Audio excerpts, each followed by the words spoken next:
songi, hein. Ils ont dit à papa, non, ta fille a fait rentrer des garçons ici, ils étaient là pour rigoler, ils s'amusaient et tout. Ils ont dit des choses. Papa a dit que non, on va me couper les cheveux. Oh, Chineke. Ou bien si je ne vais pas qu'on me coupe les cheveux, que je pars au village chez ma grand-mère. Yeah, to final mark. Nous sommes dans le wood. Charlie Black Wame, oh les femmes les propres stylés. Auto la tiabe, Foda Kwame dia. Coucou tout le monde, j'espère que ça va. Et bienvenue sur ma chaîne Falibi Coco. Donc aujourd'hui, on se retrouve pour une nouvelle vidéo. Et je vais vous rencontrer une histoire.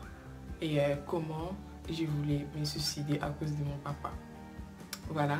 Et va chercher quelque chose à manger, popcorn, café, thé, tout ce que tu voulais. Et c'est parti. Voilà, je vais déjà commencer. Tout d'abord, je vais vous expliquer le comportement de mon papa. Mon papa, c'est un papa vraiment très strict. Lui, il rigole pas avec les enfants. C'est un papa vraiment, et toi là-bas. Et donc, il aime la droiture, quoi. Voilà. Et moi, déjà à l'époque, j'avais 15 ans et c'était à la grande vacances. À la grande vacances, comme au Congo, il y a des gens qui ont vécu au Congo, ils savent. Donc au Congo, quand il y a la grande vacances, il n'y a pas vraiment l'activité pour des jeunes. Donc on est à la maison, Soit tu veux partir chez votre tati, ou soit voilà. Nous déjà, on ne fait pas ça chez nous. Donc j'ai grandi avec papa et maman. Je ne sais pas comment aller chez les tantes, chez les papis, non, je ne sais pas ça. Voilà. Et au quartier, nous, on faisait quoi? On faisait, les jeunes du quartier, on est en train d'organiser des matchs. Par exemple, les filles vont jouer lundi, non, les filles vont jouer samedi et les garçons vont jouer dimanche. Voilà, les garçons vont jouer dimanche et à l'époque, moi, je ne peux pas faire ce genre de choses, je ne peux pas jouer, même chez les voisins, hors des questions chez mon papa, donc je ne peux pas. Et à l'époque, mon papa, il avait un établissement, pharmacie, boutique et alimentation. Et voilà.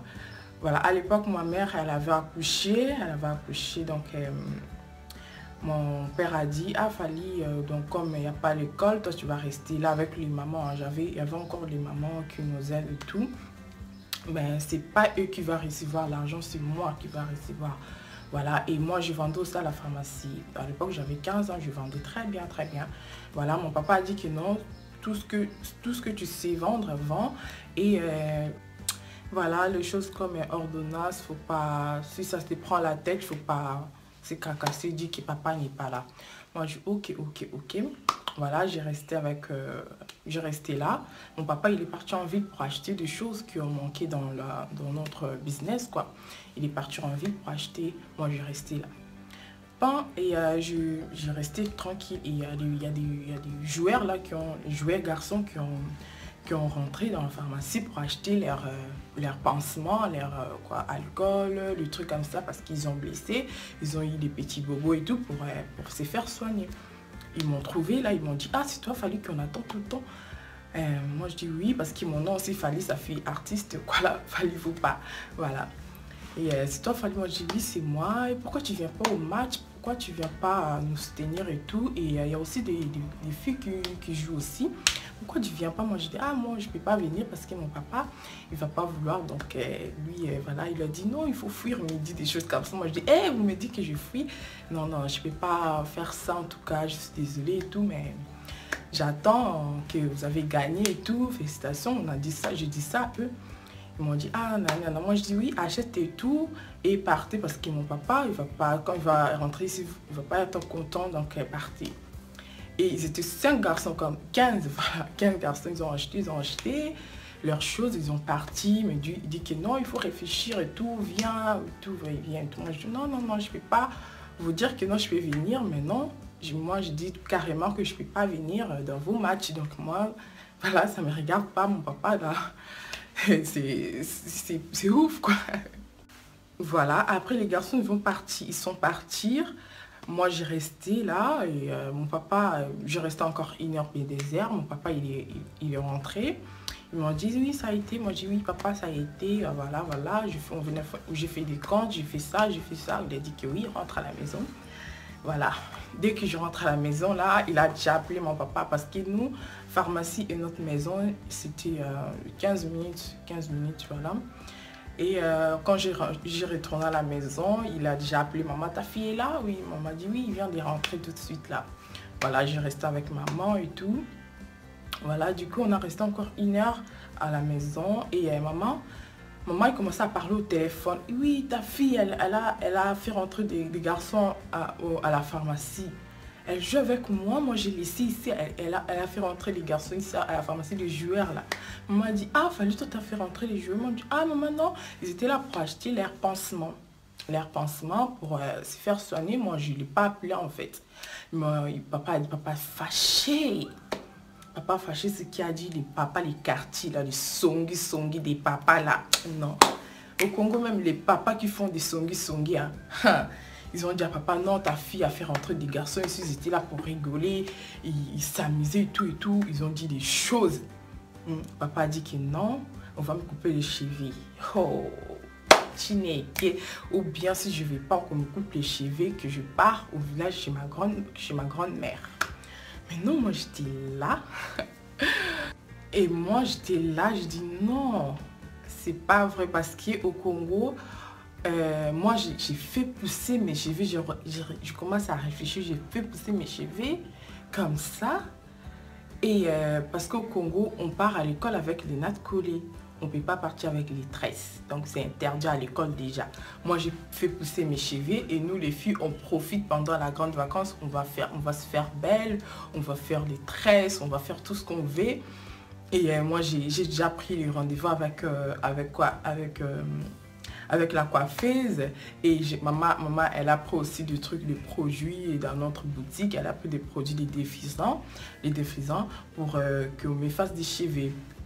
Après, moi, je dis non, je ne peux pas accepter ça. Ça m'énerve parce que moi, j'ai dit que non, je suis innocente. Je ne peux pas appeler les garçons. Les garçons, ils étaient là pour acheter leurs choses. Moi, je ne l'ai pas appelé. Ça m'énerve. J'ai vraiment... Donc, j'étais vraiment... Non, je dis non, je ne peux pas accepter qu'on me coupe les cheveux gratuitement comme ça. Et je lui dis que non, à 15 ans, on me coupe des cheveux. Et je dis que l'année prochaine, je vais partir à l'école comme ça. Non, je dis non, je ne peux pas que me coupe les cheveux. Je préfère que je dise à maman, je préfère que je parte chez ma grand-mère. Je préfère que je parte chez ma grand-mère. Maman a dit que non, tu vois, maman a commencé à me convaincre. Elle a dit non, je ne peux pas partir au village. Tu vois, moi je viens d'accoucher, c'est toi qui m'occupe de moi. Tu vois, ta petite sœur est là, tes petites sœurs sont là. Et oui, upset parce que ma maman, tout ce que mon père va dire, c'est ok, oui, amen. On dirait que c'est elle qui a écrit le nom soumise. C'est elle qui a mis le mot la soumise dans la Bible. Voilà, et ma maman, elle a commencé à me convaincre et tout pour que non, fallait, tu vois, si on te coupe les cheveux, ça va faire rien, ça va toujours pousser. Accepte, non, tu peux pas partir chez ta grand-mère comme ça, tu me laisses et tout, tu es ma fille et tout. Maman a commencé à me convaincre. Moi, je dis non, maman, je peux pas. Parce que j'ai grandi comme ça, même si j'ai eu des macodia, je sais pas macodia en français, si on appelle ça comment, les trucs blancs là, on me coupe tout souvent les cheveux quand j'étais petite. Mais 10 ans là, j'ai grandi. Je vais chercher mes photos des petites quand j'étais en 10 ans. J'étais toujours tête vide comme ça. Donc, Kovo Libandi. Maintenant, 15 ans encore, on me coupe des cheveux pour que des choses que je n'ai même pas fait. Je suis innocente comme ça. Non. Je dis non, je ne peux pas.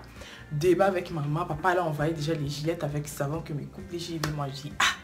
Moi, je dis non. Maman dit à ton mari, je préfère partir chez ma bonne-mère au village. Là-bas, je sais que je vais rester calme. Là-bas, je vais rester... Non, c'est les jours là que je fais la rebelle. Non, non, j'ai fâché contre mes parents. C'était les jours là. Mais ma mère, elle a dit non, fallait... Là, ça, c'est pas... Vous avez yoté quoi. Yoté, m'tokol baboué. Parce que ça m'énerve beaucoup. Oui, maman commençait à me convaincre. Fallait... Non. Parce qu'elle a dit, papa a appelé, tu as déjà fait ça? Tu as déjà fait ça? Tu l'as coupé déjà les cheveux? Il va choisir entre Kovo ou bien il part chez sa grand-mère. Tu as déjà fait ça? Moi, je dis oui, moi j'ai choisi. Oh. Maman, j'ai choisi, je vais partir chez ma grand-mère. Fais ma valise, je vais partir au village. Voilà. Voilà, mon papa a appelé, mon mère a dit non, non, non, on va toujours le couper, t'inquiète, t'inquiète.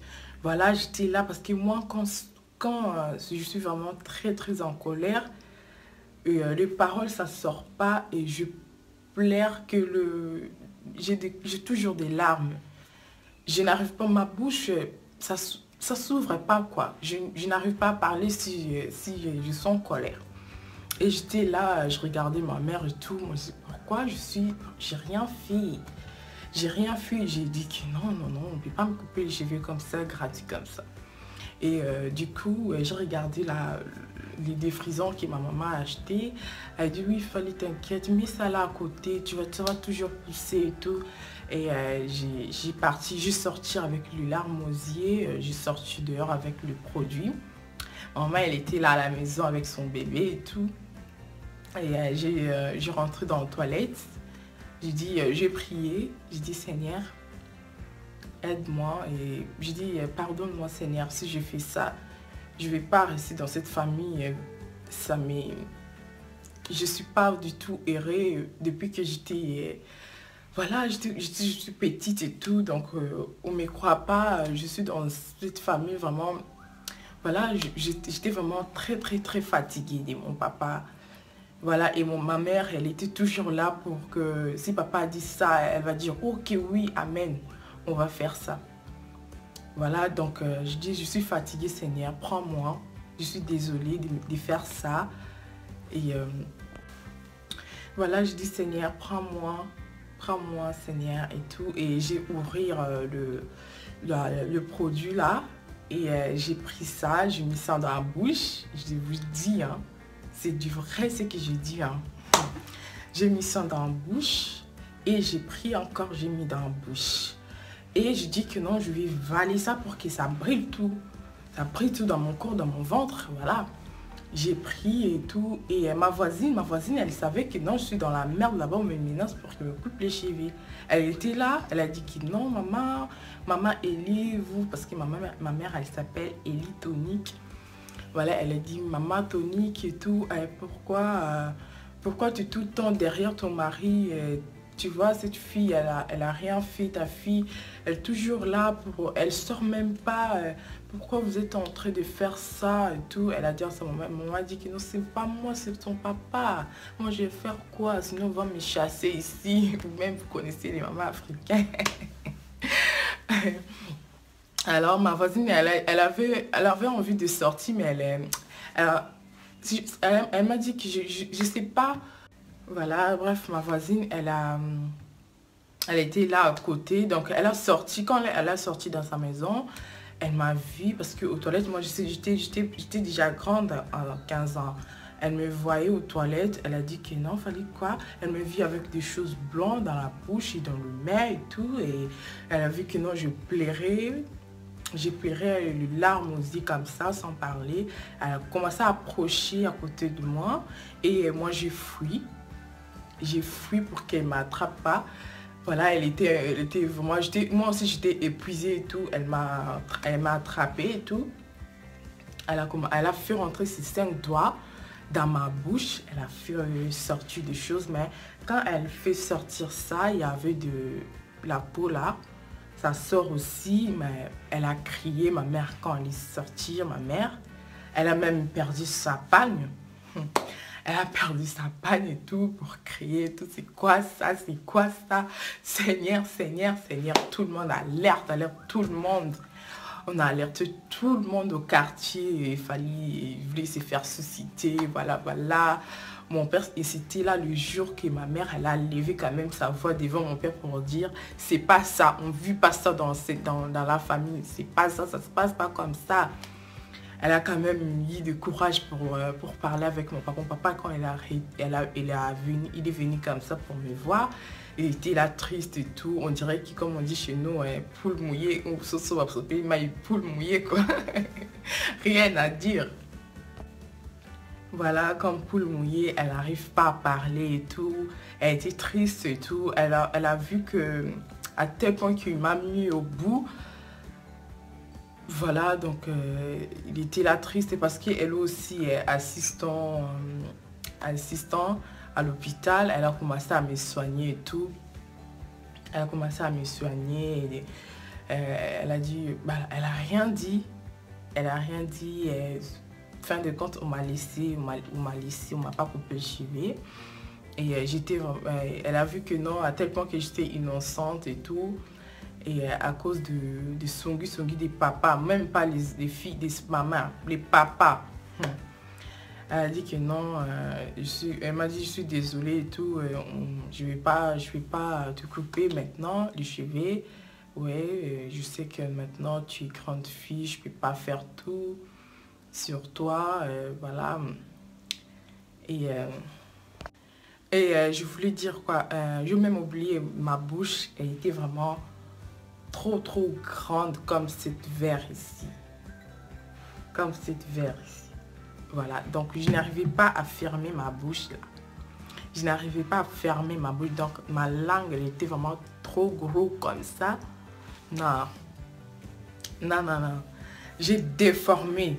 Dans 5 minutes, j'ai déformé comme ça ma bouche.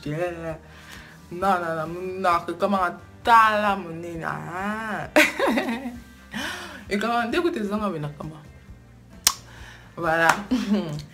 Voilà, mais et mon papa vraiment, le jour là, il a pris conscience, il a dit que non, je suis en train de torturer ma fille.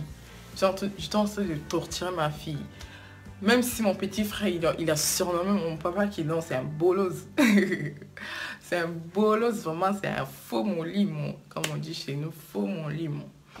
Voilà, mais il a quand même, il n'a pas vraiment changé complètement. Ouais, il n'a pas vraiment changé, mais maintenant, doucement, même avec mes sœurs, maintenant, doucement. Il est quand même doucement qu'avant, il était vraiment dire. Oui, mon papa aussi, il avait tellement raison, parce que les garçons, là aussi, dans mon quartier, c'était comme une épidémie. Chaque jeune fille, pendant la grande vacances, les joueurs, là, ils sont en train de chanter les jeunes filles comme ça. Les jeunes filles étaient tous tombant enceinte. Je sais que là, il était en train de me préserver, de me protéger aussi. Voilà, et les garçons, là, c'est vrai qu'ils étaient vraiment là pour certaines jeunes filles du quartier. Là, c'était vrai. C'était vrai. Mais la façon dont mon papa, il m'a serré, non, c'était pas ça. Parce qu'au quartier, il y avait des jeunes filles de 12 ans, jusqu'à 16 ans comme ça, tous ils sont tombés enceintes à cause des joueurs là. Voilà, ils étaient quand même en train d'abuser encore la jeunesse. Pas une fille comme ça. Voilà, moi je disais que non, ma conscience et tout. Voilà, je faisais pas des bêtises. Hein. Moi, je faisais pas des bêtises et tout. Je fais pas d'hypocrisie. Hein. Mais moi, je faisais pas trop des bêtises. Moi. J'étais vraiment un enfant, j'étais là tout le temps derrière ma mère et j'étais là tout le temps, même mon mari ici. Non, un jour, je vais vous dire comment je suis mariée avec très tôt aussi, avec mon homme et tout, mais là, j'attends 2000 abonnés. Là, j'attends 2000 abonnés, voilà, je ne peux pas balancer comme ça quand même. Voilà, là, je vous disais, parce que mon mari aussi, il m'a pris tout le temps, j'étais... mais il ne voyait pas comment je peux rentrer, comment je peux draguer cette fille, comment. Parce que j'étais là tout le temps à côté de ma mère, je viens de l'école, à côté de ma mère, à côté de ma mère. Voilà. Donc je faisais pas vraiment trop de bêtises et tout. Et voilà. Et j'ai voulu quand même dire aussi aux papas congolais, les papas africains, rester un peu mollo. On est quand même des humains aussi. On est quand même des humains. L'enfant, il est là. Il ne faut pas torturer vos propres enfants. Il ne faut pas torturer vos propres enfants. Voilà. Voilà, c'est la fin de cette vidéo. Et si cette vidéo vous a plu, pensez à liker, hein, à laisser un petit commentaire. Dites-moi aussi comment votre papa il était à la maison. Et dites-moi, il ne faut pas cacher. Et voilà, c'est ma propre histoire. Vraiment, c'est ça que j'ai vécu à la maison. Hein. Voilà, j'ai vécu ça, c'est vraiment du vrai, voilà. Et comment je peux dire, les jours que je vais partir au Congo, ma maman elle va vous relater un peu, juste un peu pour dire que non, c'est du vrai, c'est pas du faux. Et voilà. Et je vous laisse les filles, prenez soin de vous. Si t'es pas encore abonné, abonne-toi. Hein. Abonne-toi, abonnez-yo, abonnez-yo, abonnez-yo. Bye yo.